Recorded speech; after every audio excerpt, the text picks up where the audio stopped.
So the customer states basically that when he turns the ignition key to the start position, what should normally crank the engine over, it didn't do anything for him. It didn't start it. It didn't turn it over. It just wouldn't. Nothing happened.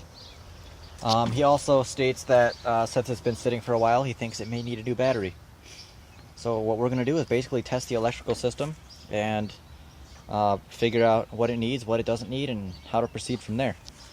So when I tried it, I don't know if he had a safety feature disengaged or what have you, but it actually, I turned the key and it turned over and it started up for me. So I'm going to go ahead and probably clean all the connections and grounds and just make sure everything is clean and connected as well as it can be, and electricity is flowing as strong as it can be. But since it is hard for me to film and diagnose at the same time, I've set up a little demonstration here where I have alligator clips going down to the leads on the voltage tester, also known as a DVOM, digital volt ohms meter as some may call it. This happens to be a John Deere X320, but any riding mower is basically, you could do this the same test to basically any riding mower. It's all very, very similar systems.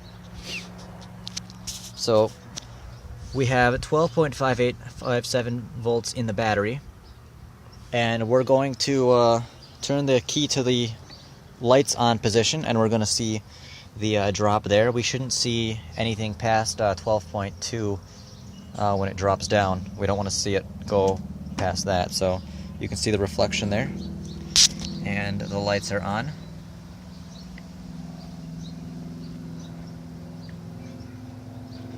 And we're already at 12.2.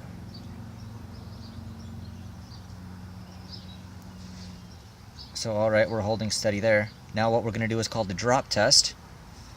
And basically what this involves is when I turn the key and start the mower, there will be a surge of amperage running from the battery through the solenoid and into the starter.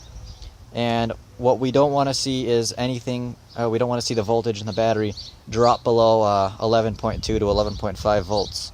11.2, 11.3 is pretty normal to see on these for a drop test, but we're going to basically find out right now when we turn it over. Now if it drops below that, that could very possibly mean that your battery is not charged, but I know this one is charged up as pretty much as well as it can be, so we're going to find out pretty quickly. Turn it over and we'll see what the reading says.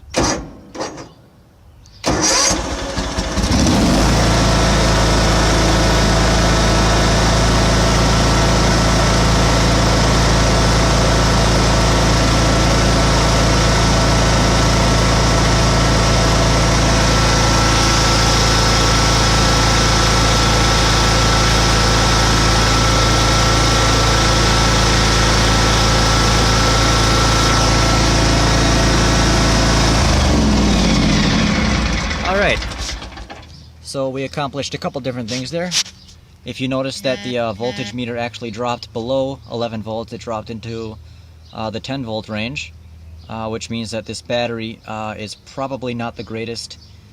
In order to make it a little bit more reliable, we should probably go ahead and replace the battery. But you'll notice this, you'll see it's still coming down from 13 volts back down to the 12.5, 12.6 range, and it spiked up all the way to 14.5 volts about. So that also confirms that the charging system on this mower is working, and that means that the battery is indeed getting a charge as the engine is running, and as long as you run it for long enough at a high enough throttle, it'll start the next time you want to use it. So I'm probably going to go ahead and replace the battery in this just to be safe, and guess we'll go from there.